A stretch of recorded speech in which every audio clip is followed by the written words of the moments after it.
And one guy I haven't talked to in a while, one of my favorite guests of all time, Matt Moscona, who does afternoons on the ESPN all over Louisiana. And we had a good chance to talk to Matt again. We got a new guy that you're going to like. He's one of our newest columnists, and we'll talk to him soon. We've also got our regulars in Loren Meadows. So stay tuned. It's going to be a fun night. And guess what we're going to talk about? I know you're weary of talking about Lane Kiffin. I'm sorry. It's the biggest story out there. Everybody's talking about it. We all think we have answers. I don't think we have any, but let's talk about it. Matt's a really well-connected guy, and we'll see what our other guys like Ben Troupe have to say. Stay tuned. The Buddy Martin Show is now on the air.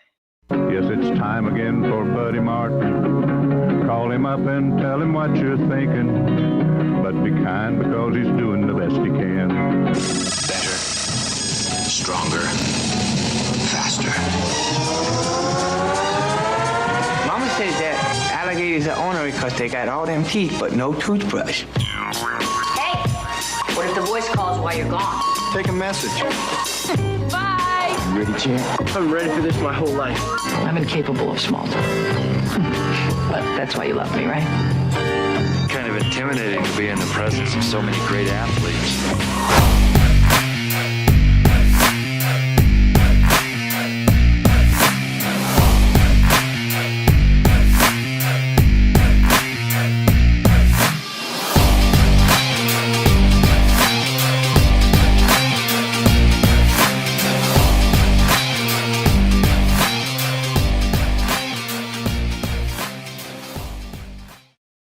Evening. Welcome to the program. It's going to be a fun night. My best wishes to Franz Beard, who's got strep throat. He's out tonight, but we'll be joined by some new people like Eddie Gilley, who'll be joining us, the new columnist of ours. And of course, Coach Loren Meadows will be here, and Ben Troupe. And this guy, who I'm really glad to get back on the air tonight. I'm honored to have him back. He is the big star in Louisiana, big star a lot of places. He's all over ESPN, everywhere in Louisiana. And if anything happens in the state of Louisiana, he's my guy, and he has been for a long time. It's great to see Matt Moscona again, man. Hey, buddy. Good to be on with you, man. It's been a while. It has. I think the last time we were on, believe it or not, was 4 years ago.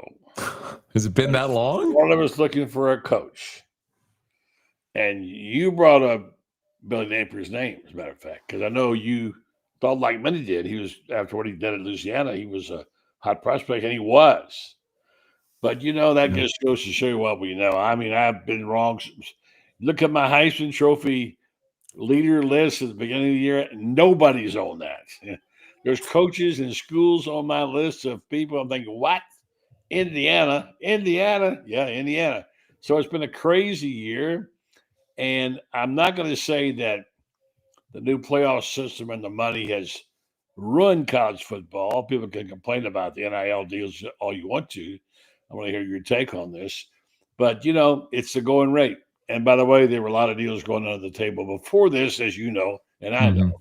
So tell me about your thoughts are about, first of all, LSU, which has been in the news, obviously not in a good way. And, man, I tell you, Brian Kelly was toast. And I wasn't sure he wasn't going to have. As soon as I heard that Southern accent, I was beginning to doubt it. Your thoughts? Man, I forgot. I did tell you back in 21 that Napier was taking that Florida job because it was a done deal. He'd been offered the job at that point and went to LSU, and LSU wasn't interested. They said take the Florida job. He was taking it. Man, that has been a minute. How much the world has changed, yeah. And by the way, buddy, I'm gonna continue to die on this hill. I do not believe Brian Kelly was faking a Southern accent. I know that's what the story that's been perpetuated. Listening to it live in that moment, I never thought it, and still to this day, knowing Brian Kelly the way I do, he's got a weird syntax, man. It's this weird mutt of Boston and Midwest, and he draws a lot and whatever. That's water under the bridge. But I'm stunned that he got fired, buddy. I did say for 4 years that the way I said it was for better or worse, LSU and Brian Kelly are financially bound to one another. And they are, for a decade. Yes, they are. So, and you're seeing that manifest now. LSU is they are not a poverty program, but they are not a wealthy program. They're not the type of program like some of those Texas schools that can stroke, like A&M, can stroke a $75 million check to buy out Jimbo 10 times over and never blink. LSU's not that program. And you're seeing it, buddy. The governor getting involved, all the hoopla, is Brian Kelly fired for cause, the legal wrangling, the semantics they're going through right now to try to lessen that buyout. It's because LSU's not a wealthy program, man. $54 million is a giant nut to crack. It's why this is such a big deal around here. So it's why I was stunned that they fired him, even as bad as it got with that A&M game. So, but here they are, man. And LSU and Florida are both in the market for a coach again in the same cycle. Although I'm pretty sure, buddy, that I will not be making a prediction of Billy Napier taking that job this time around in games. Would you be one taking Lane Kiffin into taking the job? That's the question. That's the question I think your fan base and the LSU fan base both want to know. And I know you can answer this better than I can, but it sure seems like there's a lot of people in Gainesville that are pretty confident that Lane's going to be the guy there.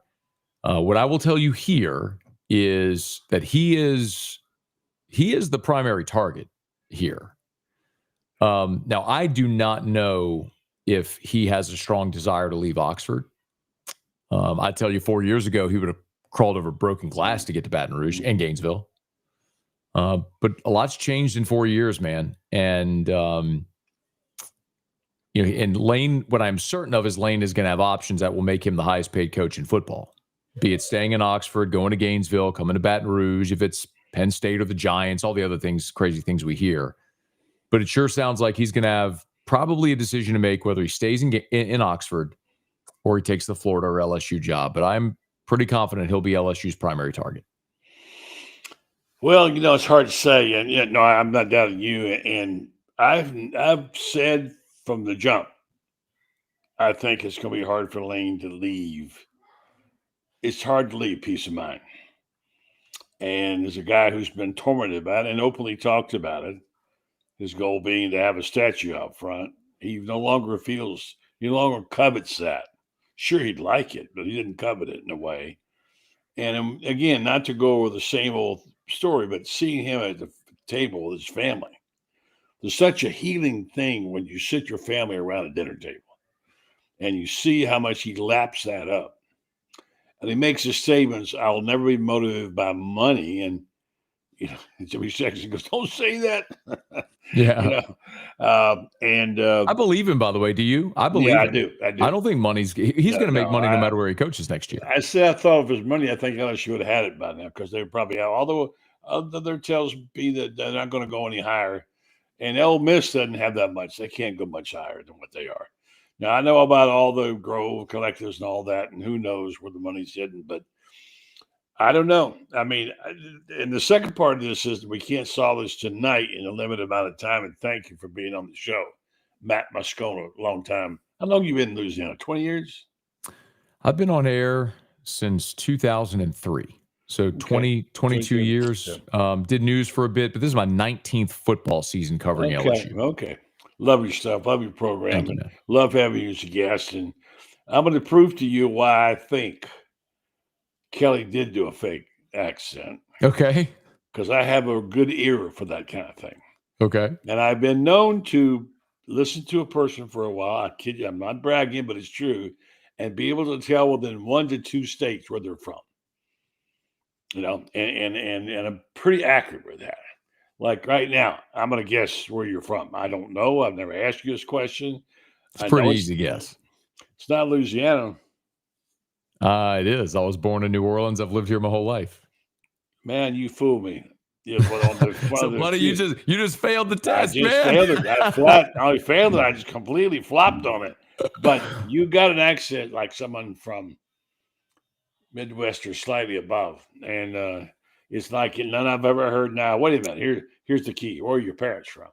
They're both from New Orleans. My family, both mom and dad's family got off the boat in New Orleans. Man. Dude, you don't say south and moose and all that stuff like the Louisianans. I know.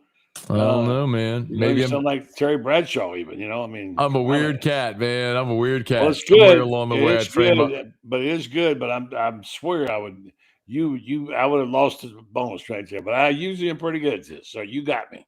I You got me believe good you. on that one. So, but nonetheless, the question is, you would know, and you're from down there.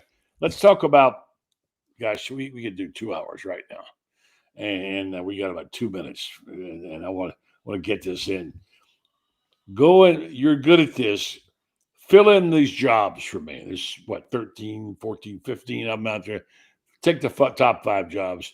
Give me a school and give me a name where someone's going to go there. And you can leave Florida and LSU out if you want to. Man, I certainly know much more about LSU than anywhere else. It's a school I cover on a day-to-day, but I'm kind of ear to ground like everybody else is. It kind of feels like Eli Drinkwitz is probably destined for Penn State. I think Ryan Silverfield from Memphis is probably going to get the Arkansas job.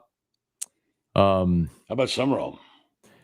I think Summerall is going to end up at Auburn. And, buddy, that kind of kills me, man, because I think if LSU misses on Kiffin, Summerall's the guy that I would want. Really? I love, man, he is. I just look at John Summerall, buddy, and I look different. You and I doing this conversation 4 years ago, my feeling is dramatically different now than it was because the world of college football has changed with NIL and portal and how it's evolved. Yeah. And my thought was always, man, if you're LSU, if you're Florida, you got resources. There's no reason to take an unnecessary risk. Now, recruiting's done with a checkbook, man. You got to have someone who can relate to the player, someone who can coach ball, and someone who's willing to win in this era and build a roster around the portal. And so, I mean, LSU just had the winningest active coach in college football, and he couldn't do it in this era. With all the resources LSU gives. Why? John Summerall's 43. He played at Kentucky. He's coached multiple spots in the SEC. He's been a head coach at 2 different places. He's got great energy, relates to the players. I mean, I think John Summerall, will wherever he is next, is going to crush it. I wish it was LSU. You can't be a head coach at Duke. Wait a minute. I know what Florida did.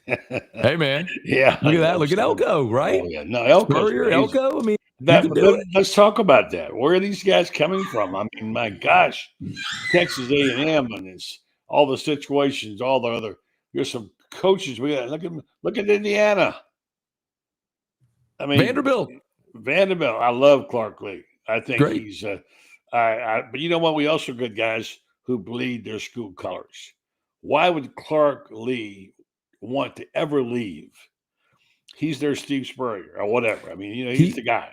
He could leave for the same reason that Lane Kiffin would leave Ole Miss, is because he knows that no matter what he does, how hard he works, what he builds, it'll never matter as much there as it will in some of the premier programs, and he's probably got a lower ceiling. He could do great things there. He's probably never winning a national championship at Vanderbilt, just like Lane Kiffin could do great and has done great things at Ole Miss, but he's never going to win a national championship. Just like in Brian Oxford. Kelly said he couldn't do it at Notre Dame, too. Look what happened there. He came They a lot haven't done closer with that. I know, but they came close after he left. They were in the finals. All right, I get what you're saying. He got him there too, buddy. Brian Kelly got him into a 4-team playoff twice and into the BCS championship game. That's the point, but he had to leave because he couldn't get what he wanted. But here's the truth of the matter is, and I'm sorry to keep you so long. And no, we're good. I'm good.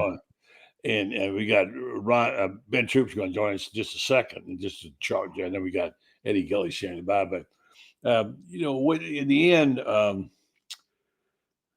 there's so many X factors. It's just hard to know this game anymore. I mean, there's so many nuances and so many things. And I said the other day, it may be something like somebody's wife going to school somewhere or a kid playing in high school. And I think about Kiffin, his situation with Layla. John Reeves' daughter. John Reeves is a good friend of mine. He's a great quarterback, great thrower. And, of course, the whole thing with Knox, his boy playing it there and doing well as quarterback. So many little things. Because you know what? At a certain point, money is not going to get what you want. Steve Spurrier said he'll never take another job. First $1 million coach would never have. It was a mistake, and he would have never taken another job for money. So I'm available. I'm still approachable. All right, my friend, give me one run over of the top. I don't pay a lot of attention to the 12, but you got to do when you start getting South Florida in there. You got to start thinking about that. Anything jump off the page at you, or are you thinking doesn't matter? We're going to see a final later on. What do you think about it? Man, you talking about what the committee put out the rankings? Yeah. Buddy, I will be completely honest with you, hand on a stack of Bibles. I do not watch that Tuesday night reveal show. I don't even know what the rankings say. Because I'm gonna tell you what, and you're gonna wind me up and set me off. I'm not gonna take up too much of your time. But there are a few things that annoy me more about college football than a group of self-important dorks in a hotel ballroom in suburban Dallas arguing things like game control and defensive efficiency and not held to any standard or any burden of proof for anything. They will get to those last rankings and do whatever they want with no regard to what they've done prior or any of the precedent they've set. It's breaking college football. I cannot wait till we get to a 14, 16, 32 team playoff where we have an actual playoff where things are decided on the field. That's what I hope for.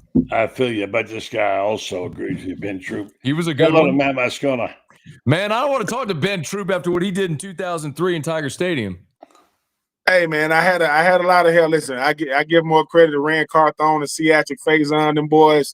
I've never met Marcus Spears in person. He wore number 84 at LSU, and I would tell him, I said, I didn't block you. It's just I couldn't, he was a bigger dude than me, so it looked like I was blocking well. I said, no, he just took me to where the ball was going, and I just happened to be there. I wasn't blocking him. So if somebody goes, man, you blocked me pretty well, like, nah, dude, I didn't block you. I just blocked a little better that game. But no, man, there's nothing like got a lot of friends that went to Clemson. I say, look, man, nothing against y'all, man. But Death Valley's is Baton Rouge. I mean, nothing against Clemson. Death Valley, the student section in Baton Rouge, they could do a documentary on it because they let those students in around, if the game started 1, they let them in around 11:30. I'm not saying they was drinking. I'm just saying that Kool-Aid was spiked. That stuff was spiked. Hey Ben, we were drinking. I had my deal, bro. I had my flask. I would put it in my front belt pocket inside of my underwear band. Because nobody was patting you down right there, brother. I'm gonna tell you, I had it down. I respect it, man. Chris, people always ask why Chris Leak was able to have the career he had. His first career start on the road was at LSU in 2003, and I remember the great Willie Jackson Jr. That was playing for New Orleans at the time. He rode with us. We was 3-3. We had to go to LSU. And he told us before we got on the plane, he said, Ben, don't even worry about it. Because if y'all lose to LSU, y'all can't come back to Gainesville anyway. Y'all going to have to find real estate in Louisiana. But some great times against LSU, man. I played with a lot of guys in the league that went to LSU. Michael Clayton played with him with the Tampa Bay Bucks. Yep. And let me tell you something about them LSU boys. The Saints are the pro team, but LSU runs the state. The boot, it's all about. And I trained in New Orleans. I trained right there in New Orleans, man, with Tom Shaw. Man, I don't know how much crawfish and seafood I ate, but I ate way too much. I said, dude, are they just giving this stuff away, man? They're dumping on your table, man. It was crazy. Good times, though. Good times. Yeah, Ben, by the way, just so you know, being an expert on dialect, Ben's from New York City, you can tell. Hey, Ben, buddy was sure Brian Kelly faked a Southern accent, which I claim he did not do. But I want him to guess where you're from. All right, where am I from? Where do you think Matt is from? I don't see Matt probably like me. Matt probably from the South, but been around a little bit. I'm gonna say Matt's probably from like West Virginia or something. Yeah, I'd say that too. Guess where he's from? Where you from? New Orleans, right? Born in New Orleans, spent most of my life in Baton Rouge, man. I never. You know what it is. You know what Matt is? When Matt is around other Louisianians, it'll come out. Yeah. Like when they're around each other, it just comes out. Yeah, that's my dad, man. Yeah. You get my dad around people from New Orleans, and he'll go straight into hey, Hot, how you do go to the cigar bar. He'll lay it on, man. I mean, it comes right back to it, Oh man. my gosh, that's great. That's what the Cajun people in America from. They from right there in Louisiana. I said, listen, I know that Florida got a lot of gators, but down in Louisiana, hey man, they had that show down there. That dude that was on there, the swamp people and all that. Swamp people, yeah, man. Love the boot, man. I think the thing about the boot that people don't understand is I said, listen. People from New Orleans, that whole state is like a big family. The whole state. You can walk into a random house. They're gonna say, "How you doing?" They're gonna say, "Take care of yourself." They might throw, "How you doing, baby?" right there on the end. There it is. You know what I'm Baby. saying? It's just, I love it. Louisiana is a state unto itself. It's not like Texas. It's not like Mississippi. It's not like Alabama. It's just Southern, and it gets extremely hot in the summertime. Like, They dude, ain't got no food. They ain't got no food down there. That's her problem. Oh, that's what I'm saying. They're the only people that give you barbecue shrimp and ain't no barbecue sauce on it. Hey, guys, we'll do this another time. It's great. Hey, My Matt, pleasure, so guys. good to catch up with you, man. And please come on again. Will you soon? Anytime, man. You know that. Just call. You're the best. Matt Moscona has a great show, too. I think it's a pun for the reviews, I recall, but it's the best show in Louisiana and several other states. Thank you, man. All right, so what's happening, brother? Put your headroom. You got too much headroom. I got too much. What am I doing? Bring your computer. Yeah, you go. Bring it down. Keep bringing it down. Keep bringing it down. Yeah, hold on. Yeah. We good right here? Yeah, you got. Now you won't less headroom anyway. But if you can, don't worry about it too much. All right. So, yeah, man, good to see you. And we're going to jump on here in a minute with Eddie Gilley, who's done some really good stuff for us writing wise. Shout out to Franz Beard. He's got strep throat tonight. So yeah, I saw. Listen, congratulations. I know Franz ain't on. Congratulations, Franz. I saw that his book is out. Yeah. As you can see, my Twitter handle has changed. I don't know. Somebody done hacked.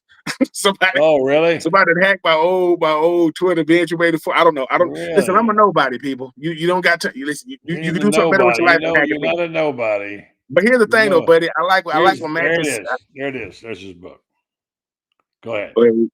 Now, exit the golden season. I will say this for Franz. I will say this, and buddy, you know, because you obviously a writer as well.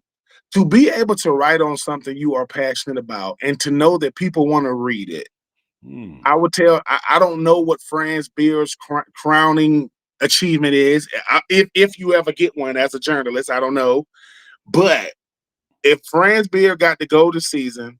Franz, if you and Franz are like historians when it comes to Florida Gator or college football, Franz Beard need to write a Franz Beard memoir, just talking about all the experiences, because BJ would always tell me this. BJ would say, man, he said, sometimes, man, technology has ruined the journalistic experience because everybody has the same. He said, back when you have to wait till the game is over. Then you got to do you got to put the tape. He said, BJ's a fine writer too, by the way. Fine writer. Oh yeah. So, but I'm happy for Franz. There's something about Florida Gator basketball that, I was blessed enough to talk to Teddy Dupay, and I was telling him, man, I said, how would you describe Florida basketball? And he said, you can. That's what he told me. You can't. You cannot describe Florida basketball, man, because he said Florida made everybody look at basketball different than the SEC outside of Kentucky. They made people go, wait a minute, man, they playing basketball down there for real down there in Florida. Like, yeah. And he says to do it in the 90s and the early 2000s, and the current 2000s, man, something could be said about that. So shout out to Franz, and like I said, man, I'm just happy that 2020, listen, that 2020, them 2024, 2025 Gators, if you want to call them, right? That's a season for the ages. And like I say, that guy right there, Walter Clayton Jr. Yeah, boy. The first ever, he's the first ever team All-American at Florida. Yeah. What in the world? Yeah, and I'm going to bring this guy in here too. We're going to talk to him in a second. I'm going to talk about writing. Eddie Gilley, say the hello to Ben Troupe. Eddie does a fine job for us. He's in Gainesville. How you doing, sir? Doing well, brother. I'm going to get into our writing segment here because it's important. And I'm going to tell you folks, this program is brought to you by Meldon Law. Meldon Law is a place you want to go if you have any needs. for a good lawyer, and especially if you need a good gator to be your lawyer, which is why Mellon Law is the only official law firm for University of Florida. We all know about what they do. They're going to have a special time coming up next week. Jeffrey Mellon is going to be there, and they're going to give away 10,000 rings, duplicate rings of the championship season for the Florida Gators. That's right. Give away to the first 10,000 people who come out to the O-Dome before the game against Merrick. Merrick, I think it's got the game. I don't even know the team. But the bottom line is, and we'll be there too with books down the road, and Franz Beard will be signing them. So it's for more information how to get that book, by the way, you can go on to the Golden Season Book at gmail.com, write them a note. They'll give you a price and all that. But so we're very proud of that effort. Great job by our team getting it together. I think you'll love the book. Franz did a great job of putting that together. So Eddie, how you doing, buddy? I'm doing well. Been under the weather a little bit, as everybody in Gainesville has, but the crud is real. It is real. Now, Ben, you have the heart of soul writer. You're old soul, Ben, and you have this. And this man here, Eddie, I've been really impressed with what he's been writing lately. He writes. He doesn't go out there and call the beat. He sits and watches and listens, and then he crafts a very fine column once a week for us. And I think he really actually said the obvious, and he was right. And he said what we all knew to be truth. In his last column, he said, Florida's just not a very good football team. And that was the truth. And you absolutely nailed it there. But on the matter of things like writing, and on things like Oxford and whether Lane Kiffin is going to come there, and why he wouldn't maybe have a column up right now on that subject about Kiffin. And I've said from the jump, I didn't think he was coming. And now I'm beginning to wonder if I should change my mind about that. So I wrote a piece about it, and my son, Brenden, who's a producer, as you know, Ben, he's getting a lot of messages from people saying, lots of messages saying, I have heard he has agreed to the job at UF, et cetera, et cetera. And so I wrote about that, and I wrote down, we all kind of got Lane Kiffin fatigue. It's the story. It's going to be the story for a long time, and maybe our book next year. So what I wrote was, I said I didn't think it was coming, but I can understand the draw of Oxford. I want you guys to weigh in on this. Oxford, to me, is an exceptional place. I've been there a number of times, way back in the day when nobody knew what the Grove was. I've been there, and I've seen that, and of course, so we all know it's well known for its literary figures, as you know, Eddie, and you too, Ben, and William Faulkner being the main guy. And I brought this up because among the things that are charming to me, and maybe not to Lane, although Lane's pretty sharp on this, is that they've got this background literature. And I remember the first time I went to William Faulkner's house and looked at it through the moonlight of the magnolia trees and the pines shining down there, what a spectacle it was. And what I did was I wrote this column, and I wrote about, okay, what if William Faulkner wrote something about Lane Kiffin and used a allegory or a metaphor of Humpty Dumpty, a Florida situation being what it is. So I'm going to read you a couple of paragraphs. And I frankly never understood the Sound of the Fury anyway, but I mean, I know what a great book it was when it posted. So this is kind of fun, I think. Tell me, and be honest. I put this at the end of my column. I sat atop my wall, watcher and waited on, more a monument to the folly of hope than the century. My shell grown brittle, not from the wind, but from the long patience of time. He passed beneath Lane Kiffin, and all the king's horses turned their black liquid eyes, all the king's men leaning on fences where the white paint peels in sheets. And they whispered, too, about what a man carries and what a man must lay down. None knowing it is not the fall that undergoes or undoes you, but it is the thought though I have foreknowledge of the plummet. I held my peace, cracked but not yet shattered, while on the field below him I shone that same silty faith that maybe, tonight the reckoning could be postponed. There in the hum, the chill, before the snap, I saw it plain. Men like Lane Kiffin living betwixt silver whistle and the long gray hush, loving a game where your victories run through your fingers like Sunday water, and your losses last as long as the twilight. I am Humpty, and I have fallen. I know the song, and I know the silence that follows, the gathering, the hands that cannot fix what once was. I know that Lane, too, hears the footsteps on gravel. The wall has back, not stone, but hunger and hope and time itself. We are kin by falling. We are revealed by what we cannot put back together. That's William Faulkner, as he would have written that story. Now, as I said, I can't understand that either. But anyway, it sure sounds good, doesn't it?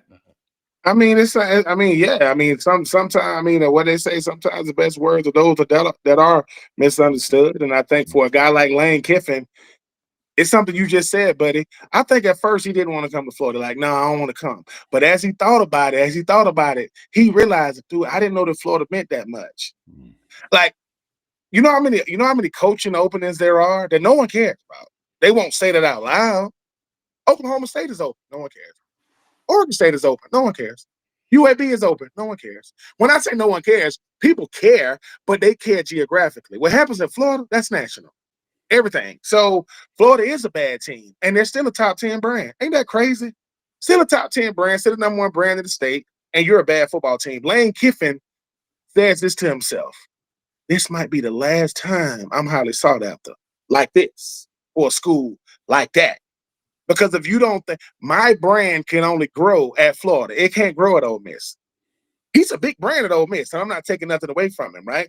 But the only brands that matter at Ole Miss, last name Manning, and that would be Archie and Eli. They are the biggest brands at Ole Miss. I think for Lane Kiffin, what he's saying to himself is, it's what no man wants to say. What if? What if I don't go? What if I don't go to Florida?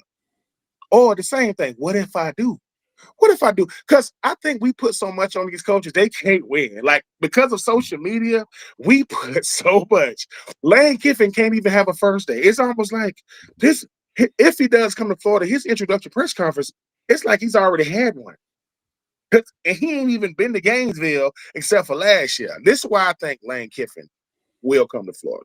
I'm listening to what he's saying about Florida, about DJ Lagway and all these things. He ain't really saying nothing that's bulletin board material. He's very safe what he's saying because he knows if I leave, there are certain guys I'm going to bring some guys with me, and there's some guys I want to keep in Florida. And DJ Lagway is one of those guys. I don't care what, because Lane Kiffin says I could do something with that. And I don't know what Lane Kiffin is going to do.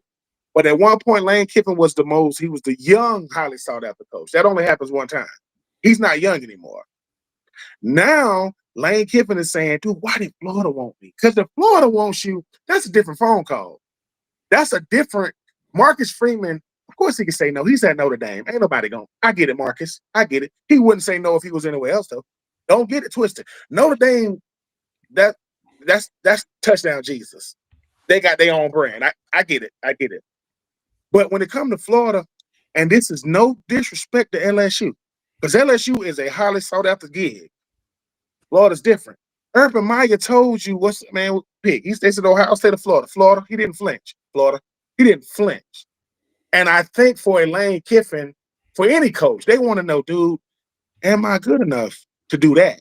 Yeah. And I'm not taking nothing away from Ole Miss, and I'm not taking nothing away from Tennessee and FAU. I was with the Oakland Raiders, the then Oakland Raiders, when he was the head coach out there. Lane Kiffin was the head coach when I got out there. What I'm saying is, Lane Kiffin right now is saying to himself, coaches only get certain schools to build a legacy on. And I respect every coach, every player, every team. But BYU and Texas Tech was both ranked in the top 10. Did anybody care last week when Texas Tech played BYU? No. And we can say that now. And I respect them. But if I ask people this, where's Texas Tech at? In Texas. Where's BYU at? Where's Florida at? In Gainesville. And somebody said, where's Ole Miss? A lot of people don't know it's in Oxford. They couldn't tell you that. That kind of stuff matters in Hattiesburg. college football. So I'm just saying, I think Lane Kiffin is coming, but I think Lane Kiffin is trying to play it safe right now. Okay, well said. All right, it's your turn. You got the microphone, Eddie. Go. Well, I can't disagree with anything you said there, except for the fact that I don't know if Lane. I have to be real careful because I always call him Lane Kitten. So just a personal thing. There's some character issues that I have about that. He's a great football coach, but one of the questions is, does he fit the culture that you're trying to build here at UF? You want a winner, right? At this point, you got to have a winner. But there's also the side of that coin where, is he going to implode when he gets here? Is he going to revert back to the guy who was at FAU and the guy who's running around and the guy who's at at USC and he's having trouble managing his life, right? That's the real question is he going to implode if he comes here under the pressure? Can he handle the pressure? Because right now in Oxford, he has zero pressure. He is the man in Oxford, Mississippi. He can do no wrong. He can do whatever he wants to do. They're going to say, fine. He's going to get whatever he wants. He's going to write his own check to stay there, and they're going to love him there, and he can win 10 games, and he can still be the man forever until he's ready to retire. But if he comes here and he wins 10 games and he doesn't get past the second round of the playoffs, Gator fans are going to be upset in 2 years. It's going to be a championship or nothing. So either you can come and handle that pressure and you can deal with it, or the pressure is going to beat you. And I don't know him well enough to say anything about whether he can handle that pressure. Can he handle the coaching part? Absolutely. Can he handle the turning the offense around? Absolutely. Can he handle being the man in Florida, the man of the national brand has been talked about? Can he be that guy? And I don't know if he can be that guy or not. And I don't know if he wants to be that guy or not.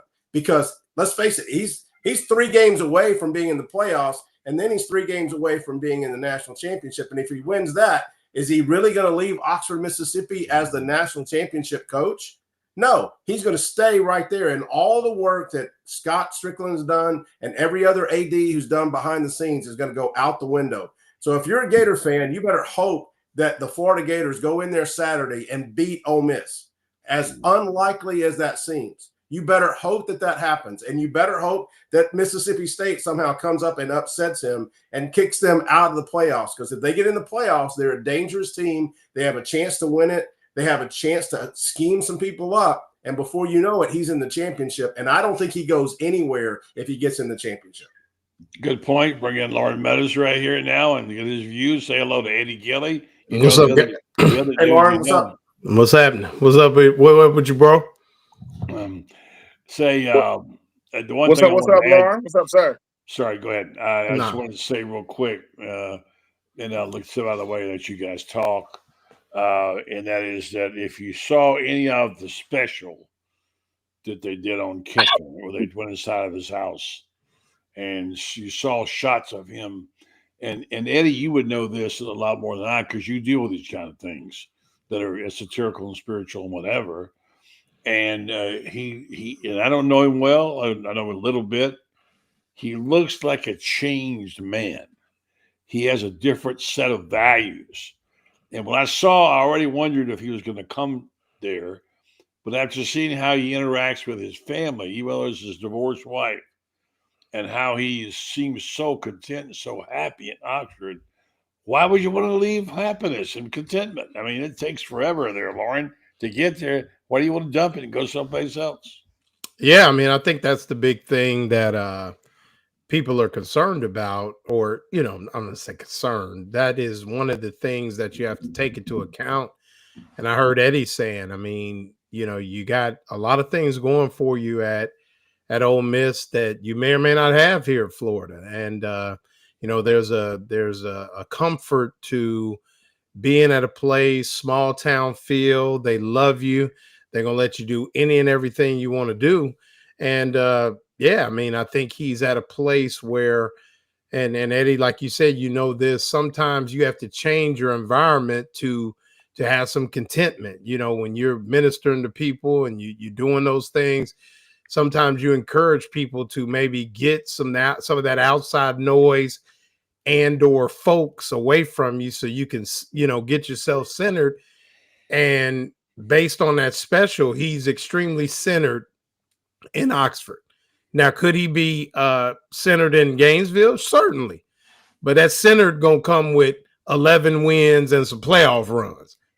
If not, it ain't going to be much centering at all. It's going to be left to center, right to center, and all jacked up in between. So I think that's one of the things that he's going to look at, where his family is, his relationships. And, it's a lot. And Ole Miss has a lot going for them when you look under the hood and the situation that they have and the way that they've embraced NIL and things like that. Those are headaches that you don't have to deal with that will be headaches at Florida. Florida is still woefully behind in some of those areas. They say they're going to improve, but they really are slow to do a lot of things. I mean, I deal with the UAA and some of the other issues, and it's not great right now. I know they want to say it is, but it ain't.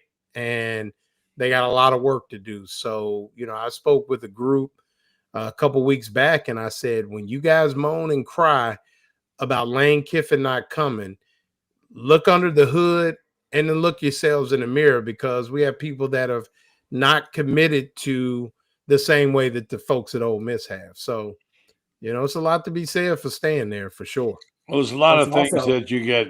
Go ahead. Well, I was just say, it's a lot different in Oxford, Mississippi.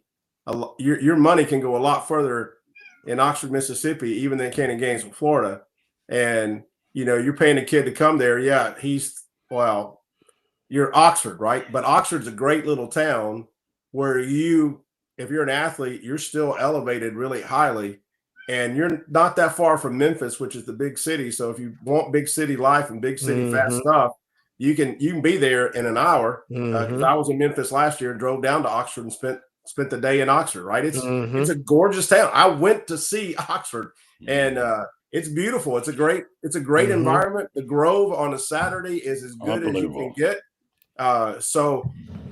Gator fans who think that this is a done deal, I think are going to be disappointed, and they're going to be mad at Scott Strickland, and it may not even be Scott Strickland's fault because he may have done everything he possibly could do other than put a gun to his head and force him to sign, because you got Layla, whose roots are here. She loves Florida. The kids probably have grown up with John as the granddaddy, all the Gator lore. There's still a tie that pulls there. And if that and the money's not enough to get him here, then Gator fans, I don't think you can be mad at anybody if he decides not to come.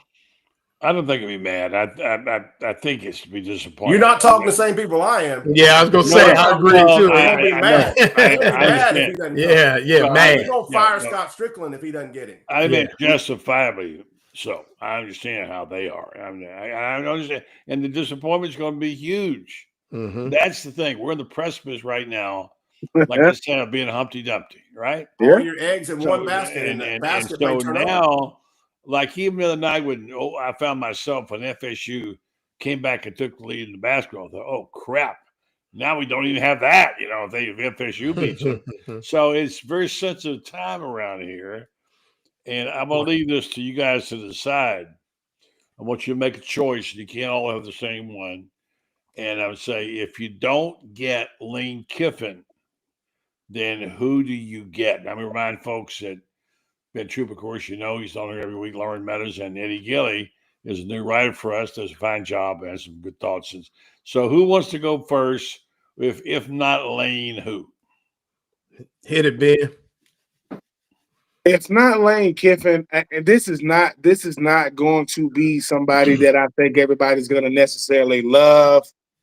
I think Brent Key will be he's a person you can go after. But there's something to say about Eli Drinkwitz. Like he's not gonna be. He's like weird enough personality-wise to just not care about what Florida Gator fans say. But he's proven he has won in the SEC. The thing about coaching in Florida and in the SEC is two things. You got to have Southern ties. You got to understand how this goes. Eli Drinkwitz, I get it. Just like Billy Napier came from the Sun Belt, I get it. But he's been more than a good coach up there in Mizzou. I just think about what a guy like that could do with Florida infrastructure. Because I think the thing about it, Eli Drinkwitz is every coach that comes in is going to have some demands. I don't know what his demands going to be. I mean, Jim McElwain is the reason why we got an indoor facility. Jim McElwain, that was his demand. He got it. And like I said, I just seen a lot from Eli Drinkwitz. I would love it to be Greg Key. As long, I don't want to. Not saying it's gonna be. I don't want to hear about no Brian Kelly. I don't want to hear about no John Gruden.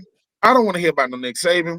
I don't want to hear stuff like that because Nick Saban, as great as he was, never won in the NIL era. Think about that. He did not win in NIL because he knew. Think about this. As long as I control the narrative, I can win. When the money get to move around, I can't deal with Texas A&M money. I can't deal with Texas money. I got Alabama money. They might have a place to get your oil changed. They don't got no oil. They ain't got breaking oil in Alabama. So I just think that for me, Eli Drinkwitz to me is a guy that, if it's anybody other than Lane, they're gonna get booed. Boo, who is that? Right? I get it. But I just like the fact that Eli Drinkwitz got hired. Eli Drinkwitz got hired at the same time Dan Mullen got hired, and he's still there. So he got staying power.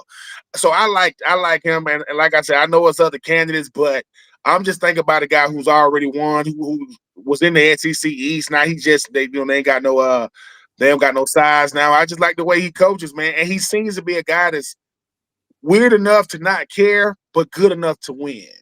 And in a place like Florida, you better have something to you. Because as they told me, you got two kinds of colleges. You got pressure and you got pressure cookers. Florida is both. It's pressure and a pressure cooker. And you got to be able to deal with it. And I think a guy like Eli Drink was his first introductory press conference. He was talking about the Sun Belt at the SEC Media Days. So, like I say, he's weird, but he does the thing that matters. He wins. Great stuff. You're hot tonight, Ben. Here's a question for you before we go, and I'm going to go. Who wants to go next? Here you are. Our good one of our early regular listeners, Barone, wants to know this. What do you think, Ben? Does former player? I mean, does the UAA care about football as much as former players do? Yes and no. Yeah, they do. Yeah, they do care about it. But I think sometimes you got to look at who's in the room. You can't have people that are so far removed. Just because you work for the UAA doesn't mean you understand what you're doing. You got to be in tune with right now, 2025. And I know Florida has a great tradition, right? But if it ain't translating, you got the wrong people in the room. And I mean that humbly, because people be saying, man, I work in Florida. And, I'm telling you, some of this stuff that happens with these people in these positions, it's the people that get to make, because these are decision makers. And sometimes, listen, I'm gonna come up with the common sense society. It's gonna be an organization. We're gonna just sit in the corner and we're gonna say, excuse me, because do you know because think about it, the Giants, who's tops of the Giants list? The New York Football Giants, that would be Nick Saban and Bill Belichick. They're really having conversations about that. So that means you tone deaf. So do they care about it? Yes. Okay. But former players always care about it more because we sat in them seats, man. We didn't get hired by Florida. We chose Florida. That's a total different experience when you got to be the one everybody coming to see. But if you paid to work there, no disrespect to them. Yeah. Sometimes you out of touch. And I mean that respectfully, because if you don't know who Lane Kiffin daddy is, you out of touch. Even if you at Florida, you say, who's his daddy?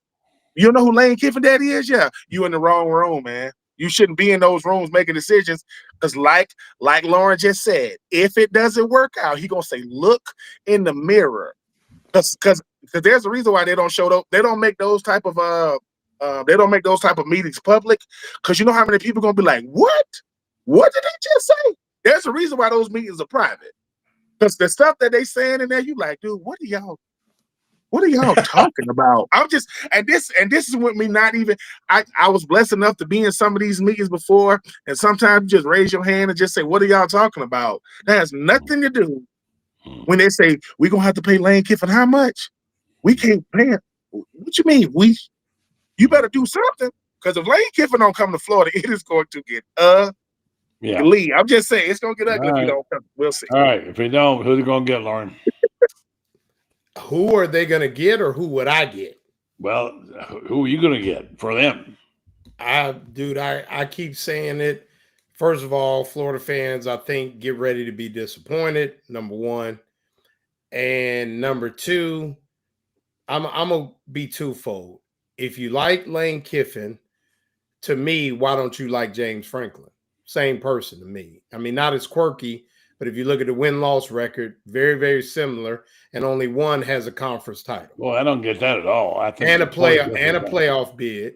And a playoff The bid. numbers might, sorry if I interrupt you, numbers might, but they're totally different kind of people. Well, okay. All right. I'll give you that. But I'm saying we talking about winning football games at the end of the day. All right, you got to go ahead. But for me, I'm being a former coach. I think it's insulting to a guy like Alex Golish, who to me has done a great job at USF, has him playing well, runs an exciting offense. I think he'd be fun to watch. It's a total departure from what Florida fans are used to. It's proven to work at different levels at different schools. Has him in the top 12, right? Has him in the top 12 right now. So I would really take a look at Alex Golish.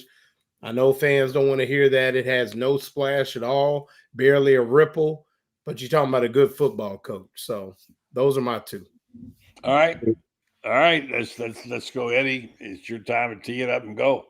Well, I don't get either of those, so I think all those are good. I think Golish is a great one. Sometimes not making a splash is the way you want to do when you're making a high dive. You don't really want a splash. You want somebody who's going to make it perfect. Mm-hmm. But if I can't have those two, I'll go all the way to the West Coast if it's a wish list and get Jed Fish, a guy who has who's going to come back here and have some work. I'm always the wrong way here looking at the screen.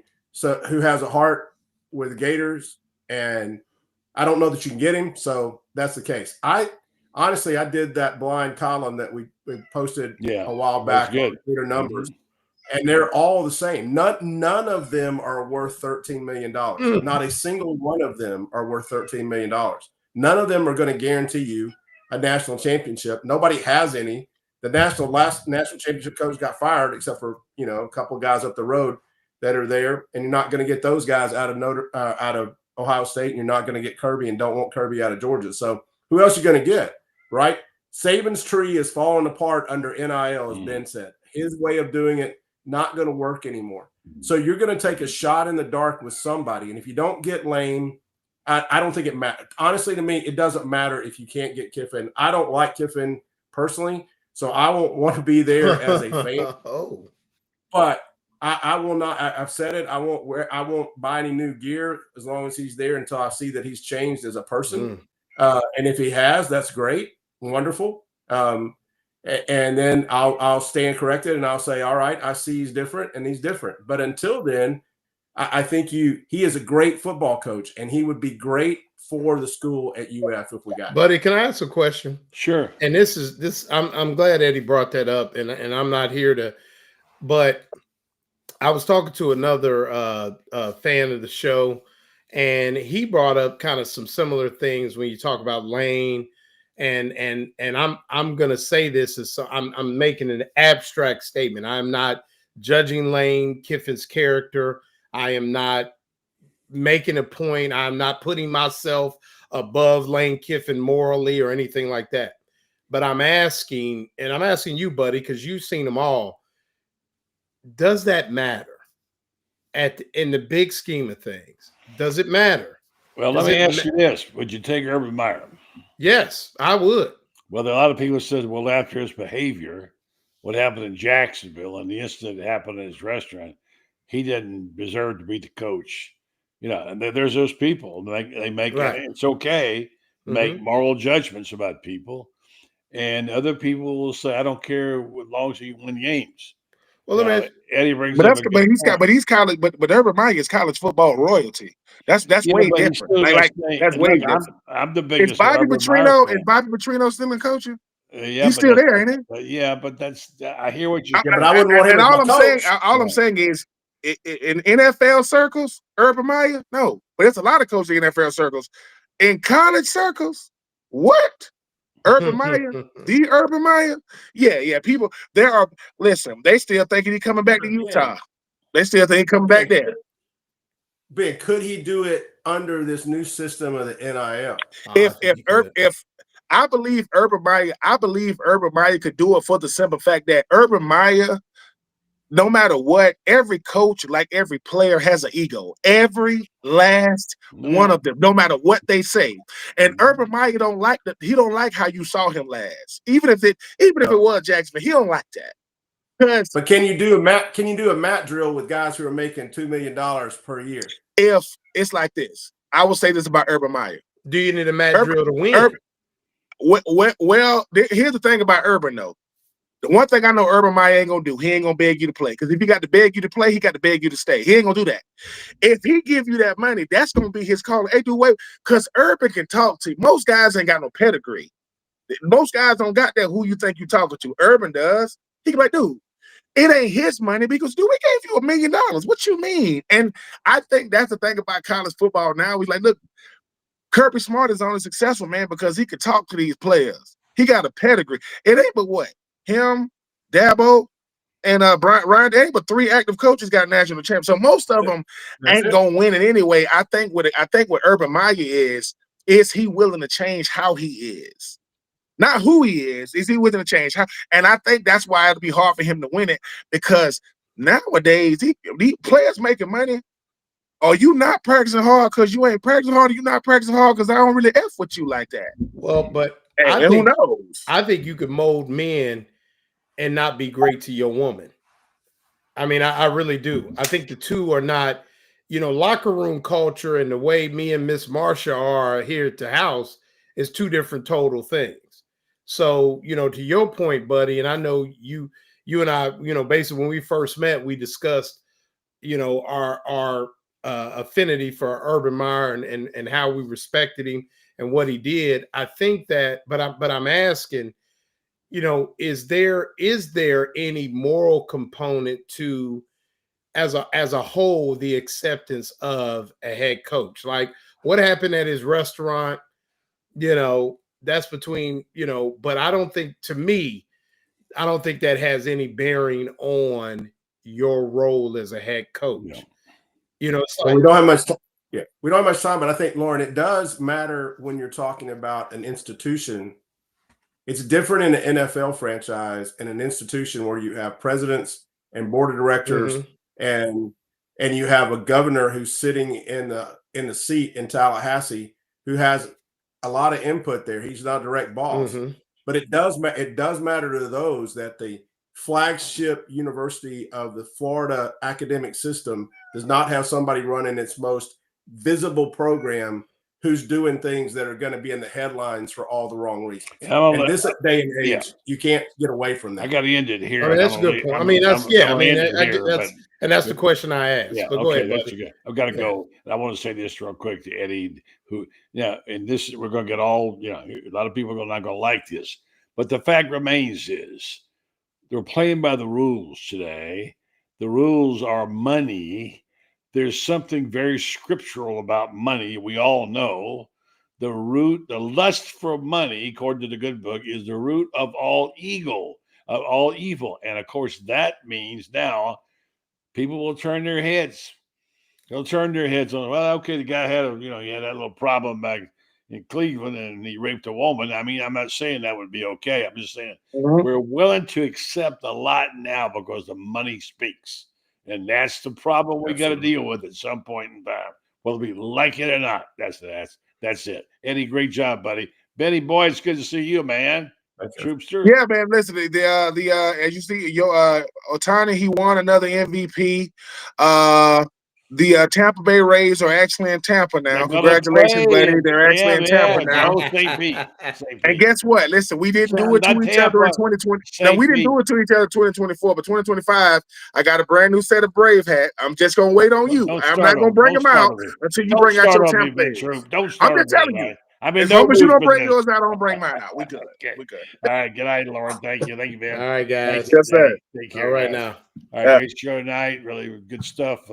Thank Matt Moscona, boy, he was terrific, and Eddie on his debut, and then Ron did a great job tonight, and of course Ben Troupe, our regular, and Coach Loren Meadows. I'm going to tell you about my friends at Titan MRI and Imaging. They have 3 locations. They're terrific people, and we love them as a sponsor. 2 in Gainesville with their Park Avenue location now at the Millennium Center.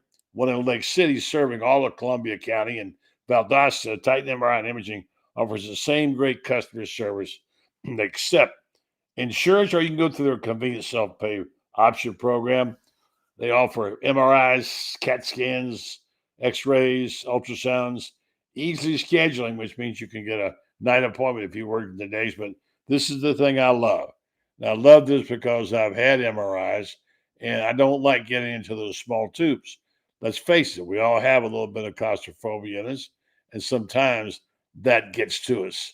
And that gets to me, but I can go there, and they have the larger MRI machines, so you can get in comfortably and not feel like you're going to be suffocating. So, yeah, check them out. Titan MRI, it's your choice. Thanks again to our great guest tonight. Thank you for listening and watching. We're back. We'll be back this weekend. It'll be fun to watch what happens up in Knoxville this weekend, folks.